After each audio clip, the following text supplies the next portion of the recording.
und damit ist es 7 Uhr. Guten Morgen hier bei The uns German in TV station Die Welt reported Friday night on Berlin's secret plan.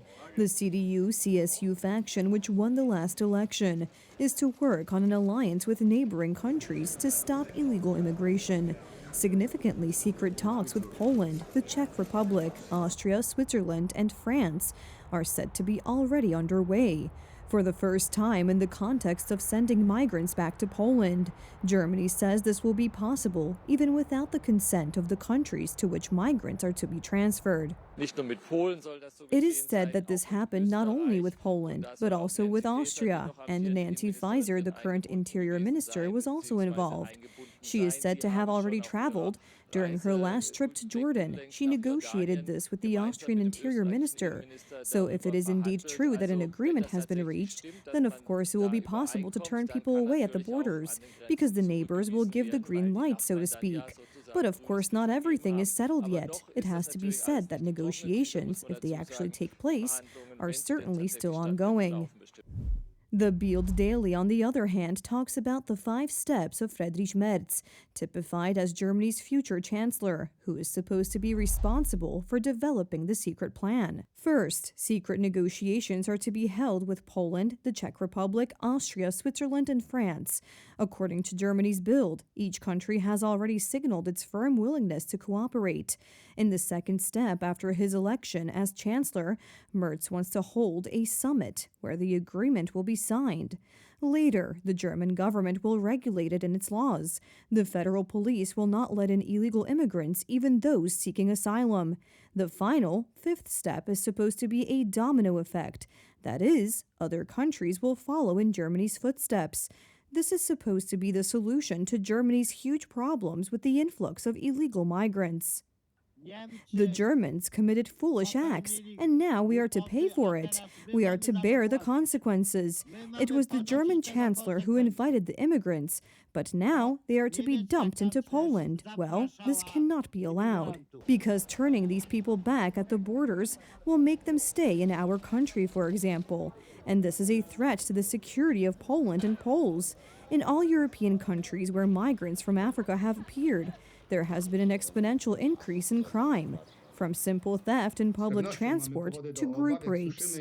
We certainly have reason to be concerned. As we hear about the secret plan, we should be very attentive and follow these reports. It is clear that the German government will want to deal with the problem of illegal migration. Polish President Andrzej Duda reacted to the German media reports. Prime Minister Tusk is very fond of boasting lately about protecting the border, but only the eastern one, that is, the one we previously strengthened, despite his protests and attacks by the Civic Platform politicians. Now my written questions about the western border and the threat of bringing illegal migrants into Poland from Germany have made the Prime Minister very nervous. Is it because he has to carry out Berlin's secret plan, as written by the Germans themselves? The questions that upset the Prime Minister included the head of government's actions regarding the transfer of migrants from Germany to Poland, or the implementation of the European Commission's guidelines on the implementation of the Migration Pact. Instead of an answer, an attack came from Donald Tusk's mouth. I can't say anything good about what the president is doing lately, and also about his letter and questions, so I won't comment on it. How many days left? 138? I counted today? 131. For me, this is the only answer I can afford at the moment. There are 131 days left, and somehow we will make it. Law and Justice is not making jokes about illegal migration, because the issue of the influx of migrants from Germany to Poland is serious. All the more so because the Polish government does not report on ongoing talks on the issue. However, we are increasingly hearing official positions from Brussels. The European Commission admits that Donald Tusk's government has agreed to the Migration Pact, and its implementation is mandatory for Poland. Even if we do not accept migrants for a certain period of time, we will still pay for them from our taxes. Here is Poland. Here is Poland. That's why Law and Justice politicians went on the offensive on our western border. Party chairman of Law and Justice Jarosław Kaczyński appeared in Słubice. This is a change in our status, a change in the status of a sovereign state. The Germans, having their people in power here, think that they will be allowed to do whatever they want. They are entering our territories. At the moment, German police cars can be seen even far from the western border.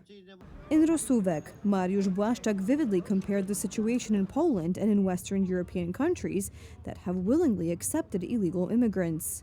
As for assaults per 100,000 inhabitants, there are 554 such cases in Belgium, 165 in Germany, and how many in Poland? 27.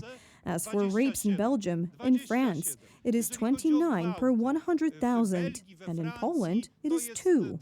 All over the Polish western border, there were illegal immigrants being pushed in. If it wasn't for the initiative of citizens who saw that the German services on the Polish side were dropping off illegal immigrants, and that there was no reaction from the Polish state, we would probably already be flooded with these migrants, although this process is happening anyway. Polish people say openly that they are afraid of illegal immigrants, especially since they are allowed into Poland without any control. We didn't invite them. We didn't make any decisions with them. All this was done by Mrs. Merkel, and now she has passed it on to Mr. Tusk. And now Mr. Tusk is trying to throw it to us like a cuckoo's egg, so to say. The Germans control our cars that enter the German side, while our guards, the police, are not here in Rosówek at all. The situation we are in now is simply dangerous for me and my relatives. The Law and Justice Party is collecting signatures for a referendum on migration, because Rafał Trzaskowski's possible victory in the presidential elections could condemn Poland to a massive flooding of our cities, villages, and towns by illegal immigrants. This is exactly Trzaskowski's plan, to bring tens of thousands of illegal immigrants here to Poland. It is hard to imagine today that Donald Tusk's government would go into open conflict with the European Union and not accept migrants. In the past, Donald Tusk's politicians have already agreed to Brussels' decisions on migration policy. This was the case during the end of Donald Tusk's first government, when Brussels wanted to punish countries for not accepting migrants. The civic platform, including Rafał Trzaskowski, supported punishing Poland. Moments later, they lost power and migrants did not reach Poland. In your opinion, is it right to start criminal proceedings against Poland, Hungary, and the Czech Republic, that we don't want to accept migrants and we don't implement what we committed to? Well, unfortunately, this is how it is, but rightly or wrongly? Rightly, though I deplore it, because it is the case that if one does not fulfill commitments and decisions, then unfortunately, there are consequences. If the Polish government is actually, as one of 2 or 3 in Europe, determined not to participate in this solidarity sharing of responsibilities on the refugee issue, this will inevitably entail certain consequences. These are the rules in Europe. So it is difficult to think that today Trzaskowski will oppose the migration pact.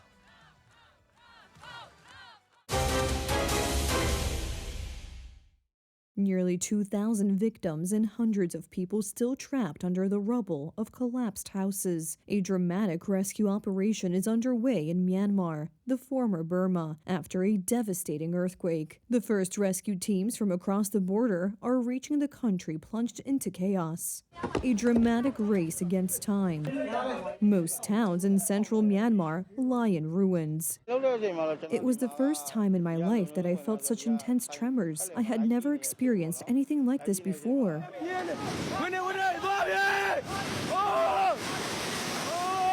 There are still people under the rubble. That's why rescuers from neighboring countries have rushed to help. Indian and Chinese rescuers are already on the scene. The country is on the brink of a humanitarian catastrophe. There has been a civil war there for 4 years. This further complicates the rescue operation. This is a catastrophe, absolutely. And we will, as the World Food Programme, along with other stakeholders, be doing everything we possibly can to respond.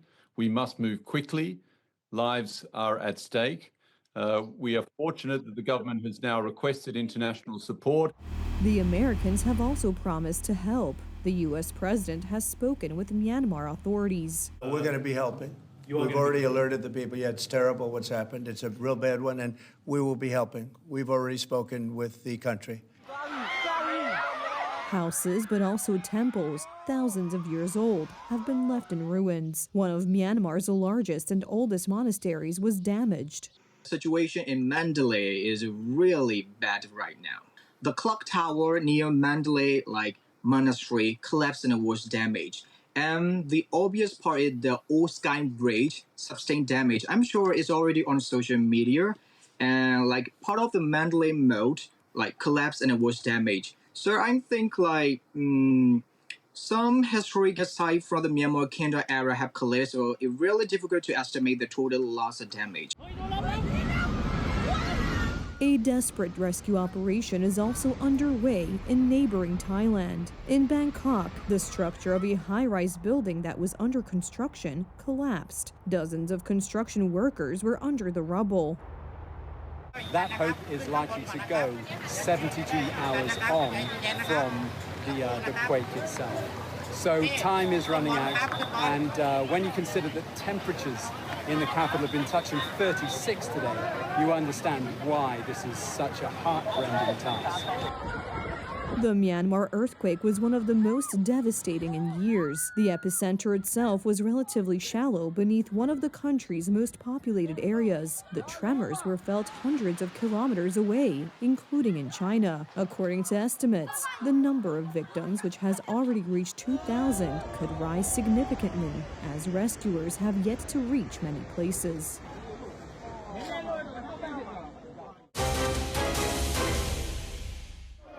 Hundreds of thousands of people have gathered in Istanbul to protest the imprisonment of Mayor Ekrem İmamoğlu, President Recep Erdogan's main political rival. This is the second week of the largest demonstrations Turkey has seen in more than a decade. Buses carrying protesters have been entering Istanbul since the early morning hours. The economy, justice, everything is getting worse. That's why we are here. My hope is that things will improve. It will be better than now, but we still need patience. We want to live without fear. We want better education. People should be able to express their opinions freely and live without fear. Turkish police detained Ekrem İmamoğlu, the opposition mayor of Istanbul, and President Recep Tayyip Erdogan's main political rival, on Wednesday, March 19th. İmamoğlu was charged with corruption and ties to a terrorist organization. Erdogan is issuing one unjust and unlawful decision after another. The evil he is doing is causing an economic burden on our nation. Although he decides everything himself, he takes no responsibility for anything. In the primaries of the Republican People's Party, Turkey's largest opposition party, İmamoğlu was selected as its candidate for the presidential election scheduled for 2028. I will watch you from my prison cell, but with all my heart I will be there with you. Let's gather in Istanbul's largest assembly for freedom, democracy, and justice.